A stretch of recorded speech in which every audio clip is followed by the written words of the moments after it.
Hey, practice owner, let me ask you a question really quickly. If I came to your practice and I spoke with you or maybe some key leaders in your team, and I asked them just a few simple questions, maybe what's your average revenue per visit?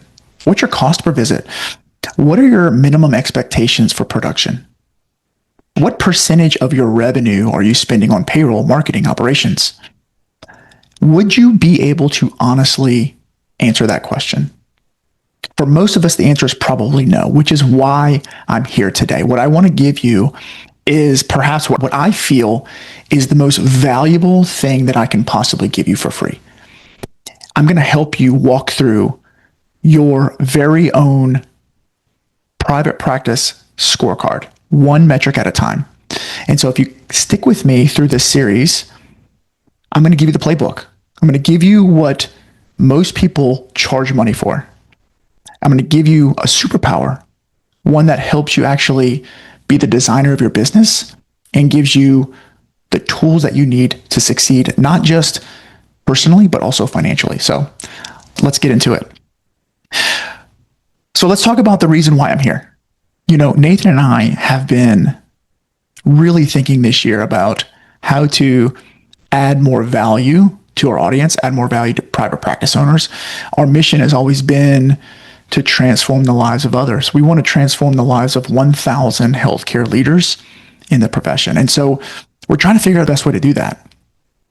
And time again, we continue to come back to this recurring theme, which is the one that we're all probably very familiar with at this point. And it's this. Private practice owners, healthcare leaders, PTs, OTs, speech therapists, MDs, chiros, we are people driven. We are emotionally connected to our people. We want them to win.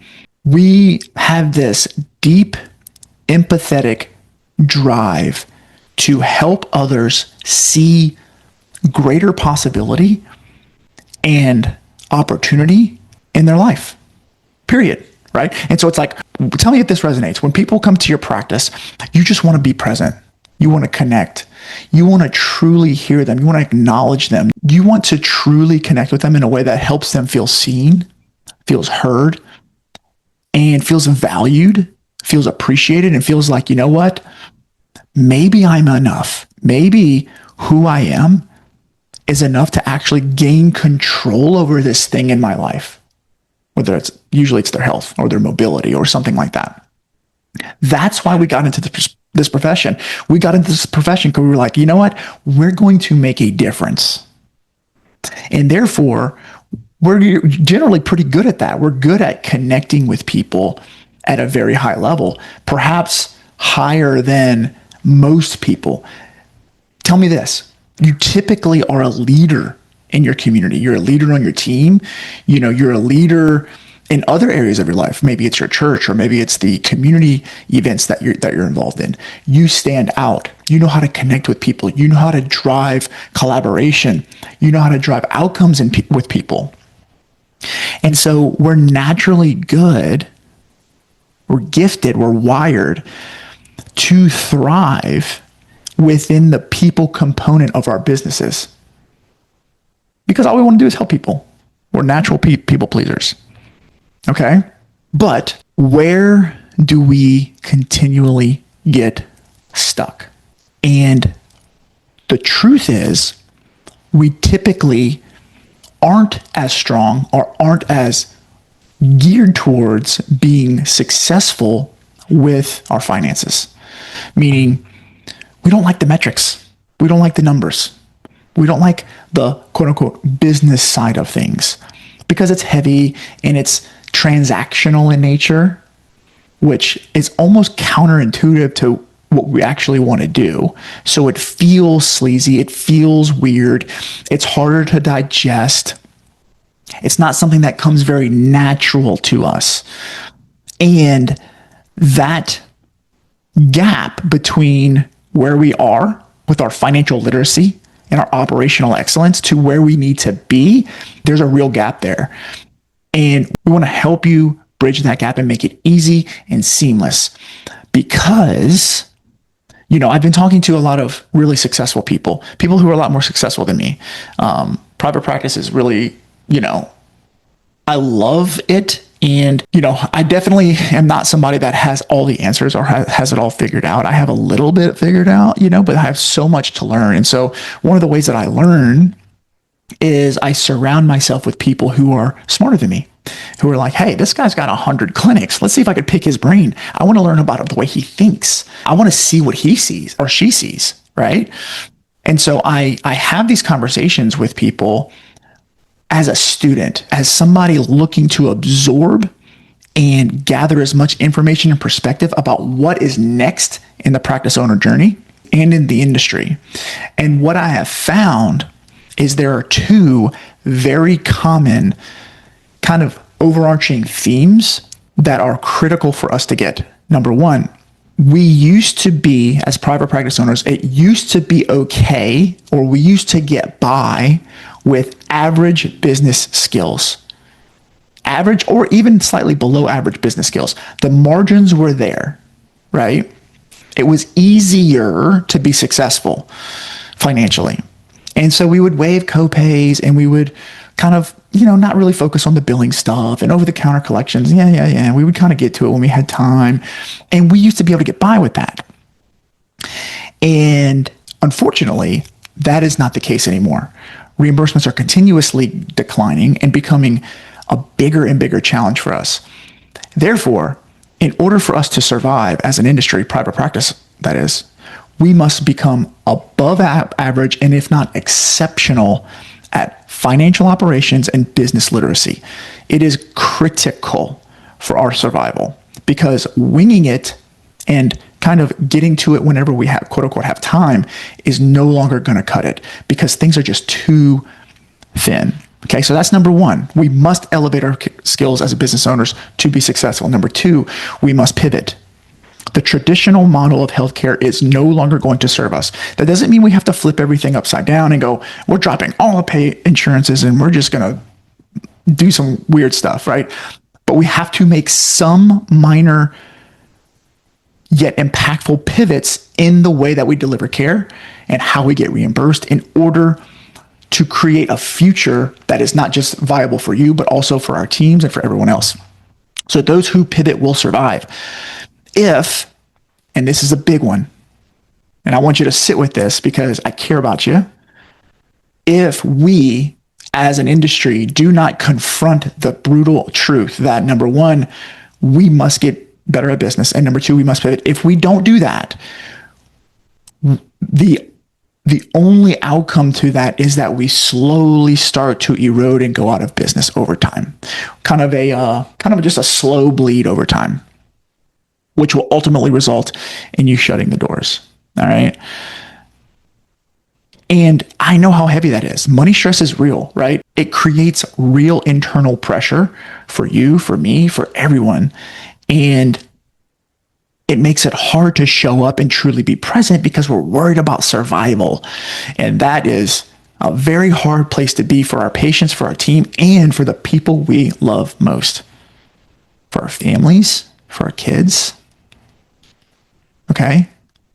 And so I want you to go on this journey with me. And so what I'm going to do is I'm going to walk through a series. It's going to be called the Private Practice Scorecard, one metric at a time. It's going to be a series of podcasts and YouTube videos, and they're completely free. Never has it been more easy to get real, free, high-level business education than it is right now. This is exactly what I paid thousands to learn from other business coaches and mentors in my past. I'm giving it all away, free. My goal is to elevate you, to empower you, and to build trust with you. Okay. And so this is going to be a 12-part series where we're going to help you know your visits, know your revenue per visit, and know your cost per visit. All right. So that you can see exactly where money is leaking. All right. So this is going to be a full masterclass.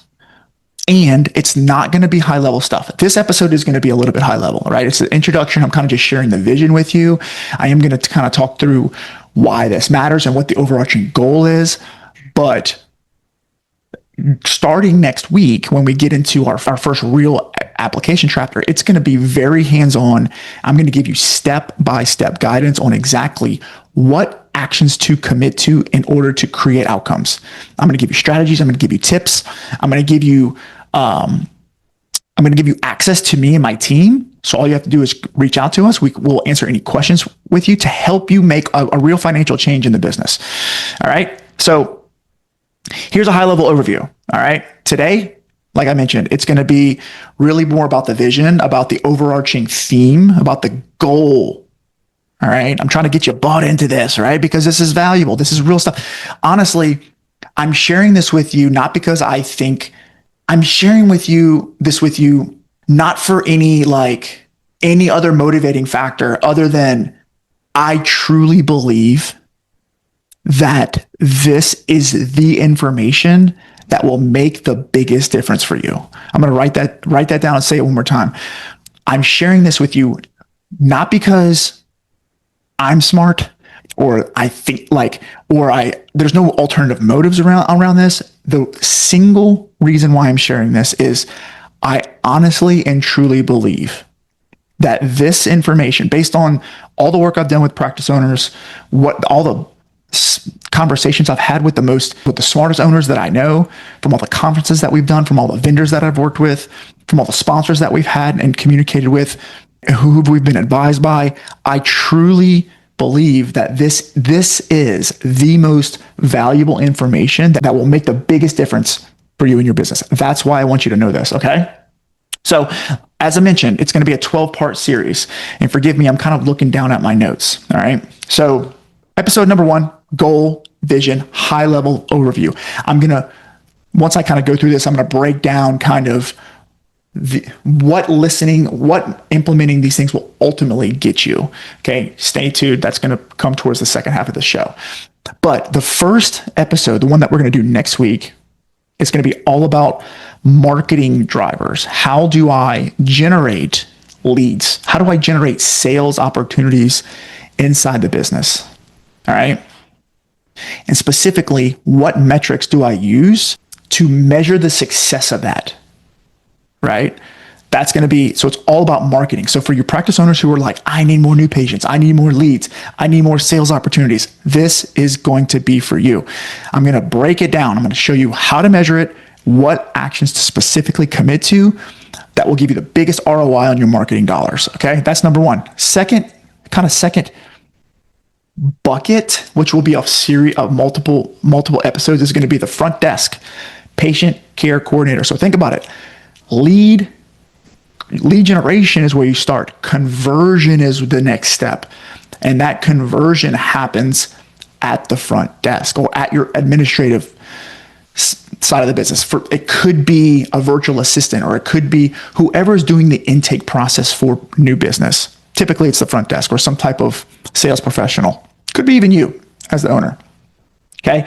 So we're going to go through 4 primary metrics within the front desk. There are tons, but we don't need to focus on tons. We need to focus on the 4 primary. Okay. The core 4. It's going to be lead conversion percentages or referral conversion percentages. How do we take that lead who's like, hey, I'm interested. How do we convert that to a new patient that's on the schedule, ready for a sales opportunity? Okay, that's number 1. We'll do a whole episode on that. Number 2, the new patient arrival rate. The new patient arrival rate percentage. Because arrival rate's important, but how many times have you had a new patient on the schedule and then they cancel? It's like new business. That's the worst one to lose for so many reasons. So we want to treat that with its own special episode, because these are your VIP new opportunities that we want to have very specific intentions around in order to ensure that they show so that we can create impact. Number 3, arrival rate, general arrival rate. So once they convert and they show, how do we keep them on the schedule consistently? What are the specific things that we do from front desk to clinicians to technology to ensure that our show rate is as high as it possibly can be? And then number 4, over-the-counter collection percentages. Okay? Over-the-counter collections, that's the first financial touch point inside of your private practice. And it's where we typically start. A lot of things happens during that intake process, clarifying over-the-counter collections and driving that financial touch point is really, really key. All of these conversions and arrivals, all of this is going to lead to more new patients, right? So marketing doesn't give you new patients. Marketing gives you leads. Conversions create new patients. So how do we maximize our opportunities to create new patients? All right. Going on to the next kind of bucket. So we're going to do episodes on every single one of those. Next one is going to be provider performance, our clinical team. Okay. What are the metrics that we use to drive efficiency, utilization, and production while we are delivering care? Very, very important. So we're going to do two primary episodes. Number 1 is going to be 2 statistics. One is going to be our average frequency per week. So essentially measuring the average prescribed frequency of that plan of care every week. Included in that episode, we will do the average visits per evaluation, which is more of a duration, right? So one's more of a frequency, one is more of a duration. How many visits? So ensure that we're maximizing frequency and duration ethically and compliantly, right?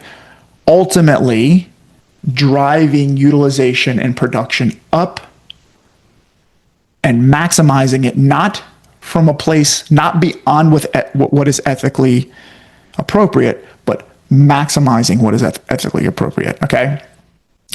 And elevating production. And then lastly, the second episode for our providers will be our units per visit. So here's the thing, like, if we have a bunch of visits on the schedule, that's great. That's awesome. What a great opportunity. But if they only stay for a minute each and we're not able to bill for those visits, then it doesn't really move the needle for us financially. So we want to ensure that we have a unit per visit expectation or target for our clinical team, such that for every visit that is on the calendar, that we can maximize our billing opportunities, and we can deliver value in a way that is consistent and congruent with that value and billing. And we can code it well, and we can have a very stable revenue per visit from a billing and coding perspective. Okay, so those are the 2 episodes there. Next kind of section is going to be, I believe we're going to be doing 2 episodes for the billing team. Okay, by the way, going back, the provider performance, the way that you bill, that's your second financial touch point inside the business. The second transaction happens there, okay? The third transaction is your billing and collections team. So ensuring, how do we get that money back into the business? So we're going to be doing 2 episodes, full episodes for the billing department. First episode is going to cover 3 metrics: denial rate, percentage of collected versus projected, and the aging report, or the percentage of collections that are outstanding beyond 90 days. We want to tighten those things up and make sure that we have processes in place to drive efficiency with those 3 things. The second episode is going to be our average revenue per visit. How do we ensure that we are driving our revenue per visit up? How do we do that? And we'll do a full episode on our average revenue per visit. So the next bucket is going to be our accountant and bookkeepers. This is our fourth and final financial touch point inside the practice. Okay. So we're going to be looking at how to track very clean financials and look at a few metrics: gross income, gross expense, net profit, profit margin, and cost per visit. And specifically for gross expense, how do we break those expenses down in a way that's easy to understand and that actually helps us make decisions and set budgets inside the company so that we can drive profitability, right? So because expenses drive profitability. Expenses are just as simply, it's going to help us. Expenses is a metric of efficiency. How do we keep as much money in the business without losing it through other expenses, right? And so profitability is a metric of efficiency. It's not a metric of volume or top line revenue. And so what I've seen, and Nathan will attest to this, is that most businesses, big or small, if you're having cash flow issues, typically the best place to start is by managing your expense lines first. How do I drive down expenses in a way that is efficient and streamlined so that I am plugging all of the holes inside of the business, which will actually give me some breathing room between my income and my expense. And that is where your margin lives. And that is where all the possibility lives. And that's where your freedom lives, is right there, which is hard, right? That's where all of your systems and your organization, your discipline, your routines, all of those things set budgets and boundaries on your behavior and on your spending, which is the thing that creates expense. So that's a very critical episode. Make sure you stay tuned. Okay. And then lastly, we're going to talk about the tools that you need to actually use this. And I'm going to give you the tools for free. Okay. These are going to be the tools to help you get all this out of your head and just see it on a spreadsheet, just like a calculator, right? Like I think about, this is a very big math problem, right? It's a very big, sophisticated or complex math problem. It's not that complex, but it's complex enough to where it's hard to hold it all in your head, right? Because there's a lot of moving parts. There's 12 episodes, right? But nobody gets overwhelmed when you use a calculator, right? When you use a calculator and you have a tool, we've all taken algebra, right? You plug all your numbers in, you put all these parentheses in, you put your cosines and all this stuff, and you press enter, and you know the number there. It's like, boom, that's the number. I trust it, and that's what it is, right? 2 + 2 is 4. I feel certain to that. I may not like the number, but at least I know exactly where I stand, and I know exactly what I can do about it to fix it. That is literally how you remove emotion from the business, and so that you can be more offensive with how you're designing your model, okay? So the two tools that you're going to use is a KPI dashboard, which is going to be a lot of your KPI dashboard is going to be your lagging indicators, meaning what happened. I'm measuring what the outcomes that we had. And the second tool is going to be a pro forma, which is going to be a tool that we use to make projections, to make projected financial outcomes based on the things that we want to operationalize in the business. All of this is going to help you create a model of doing business. And a model is very simply a series of activity, rules, and structure on how you deliver care that leads to a predictable financial outcome, right? So most of us don't have a model. Our model is show up and treat patients and figure out what happens. When you design a model, it says, we're going to take these insurances, schedule at this frequency, measure these KPIs, compensate our team in this way with this much, and this sequence of decisions and commitments if executed well, will give us a blank financial outcome. So that is your model. That is your blueprint to financial success. And then you can apply that to your business. You can open up multiple locations with that model because it's consistent and it's predictable, right? And you are in control of the financial health of the company. So all of that's going to give you a model. All right. So how are all these episodes going to work? I'm going to give you I'm going to break these down into like 4 parts. Anything outside of this would be just a little extra. Number 1, I'm going to tell you what the problem is. All right, I'm going to kind of outline this is the problem, and these are the symptoms that you will experience if this metric is low or if this department is not ideal. This is the objective symptoms. This is the emotional symptoms that you'll experience with yourself and your team. This is the problem. The second thing is we're going to discuss the statistic that we actually use to measure that problem, whether good or bad. What is the objective tool that we use to objectify either success or failure with this problem? I'll give you the metric. I'll tell you how to calculate it. I'll tell you what I've seen the best way to find it. I'll give you everything I can about the stat. The third thing is I will share with you what will happen as a result of you fixing this problem. What will that open up for you? What will that feel like for you, for your team? What will that do to your bottom line? And then fourth, the most important, the part that everyone likes, it's how to fix it. I can't give you everything because I don't know everything, but I'm going to give you what I know, right? The best simple things, activities that you can do to actually fix the problem.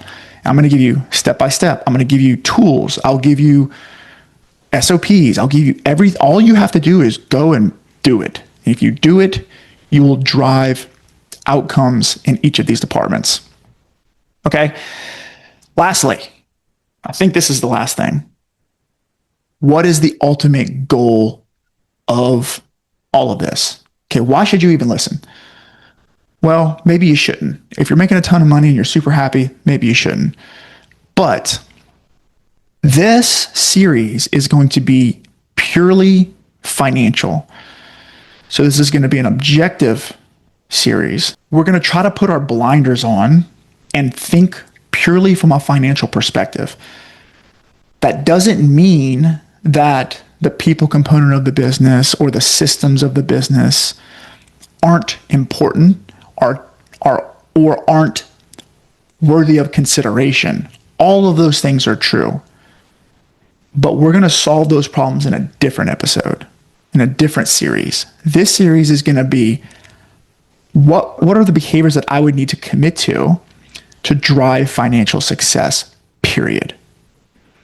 Then we can, through that lens, we're going to naturally create some limitations like, well, what about this? What about that? What if my team doesn't like it? Is that ethical? We're going to be approached or confronted with those questions, and we can solve those at a later time in a different episode, or you can reach out to me and we can have a conversation about it. But for now, we're going to try our best to stay in this lane so that you can be more objective. And so the objective outcome that we want is 3 things. Number 1, more visits. More visits, right? If you're a private practice owner, one of the key metrics that you look at is how many visits a week are we doing? How many visits a day are we doing, right? More visits means more income, means more impact, means more impact, more success for the patient, more success for you, for the team, for the community. Everyone wins with more visits typically, okay? Number 2, more revenue per visit.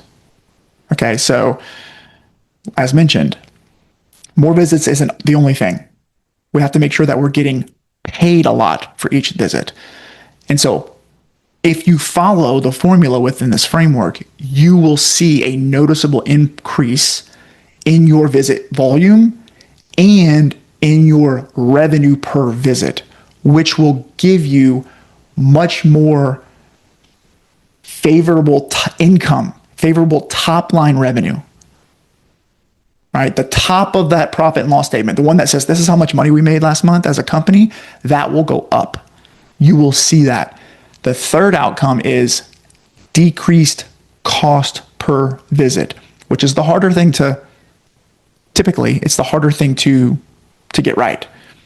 But that's the efficiency piece, right? So if we button up and create systems, habits, routines, and metrics and accountability around them that drive efficiency and that allow us to deliver care without spending as much money, we will create a gap, a healthy gap between our top line income and our bottom line expenses. And it's within that gap that creates profits, which is what our industry needs more than anything.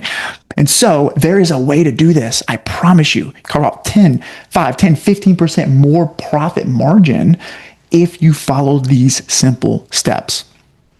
Okay. So that's what I want to give you. And honestly, it is literally the most valuable thing that I can give you. It's the most valuable thing I can give you. You will be able to listen to this on a podcast. There will be a YouTube video. You'll be able to tap into the YouTube channel. You will be able to connect with me or my team, right? There will be resources. You can email me. You can text me. There will be ways that you can connect with my team in the show notes or somewhere in the YouTube channel. You can join the Facebook group and you can just pop your questions. A lot of people in that Facebook group are going to be listening to this series. So bring your questions in the Facebook group. Me and my team are there. We will answer them. We will help you get over the hump. We will help you implement, right? And so all you have to do is dedicate some time every week to listening to these, save them, bring your pen, bring your paper, write down the specific action items and the blueprint, and go and execute with your team. Because the execution is the hard part, right? Like, we can sit around and talk about theory, and we could talk about all these ideas, and all of those things are good, and they create perspective. But the hard part is, how do I drive behavior change in myself and in my team? That is where execution lives. And that is what separates winners from losers. Okay. And so it's the execution that is going to drive home the life and the business that you want. And you're the only person that can do that. So don't make the mistake of listening to all this and, I listened to that thing once and I didn't do anything about it. That's the biggest failure ever. Don't be that person. Be the person that can actually commit to some type of change. Okay, so if this sounds of interest to you, I want you to stick around. I'm going to try to put these out every week. And they're yours. It's my gift to you. It's literally everything that I know about this stuff. You can check out the show notes. If you want to learn more, if this is your first time listening, you can check out the show notes. Go ahead and join our Facebook group, subscribe to the YouTube channel, get involved in the Private Practice Owners Club. And we will be diving into this together. All right. Make sure that you have everything that you need to connect with me and my team. And I will see you next week for the first episode, the first actionable episode, where we are going to start tapping into the marketing drivers inside your business.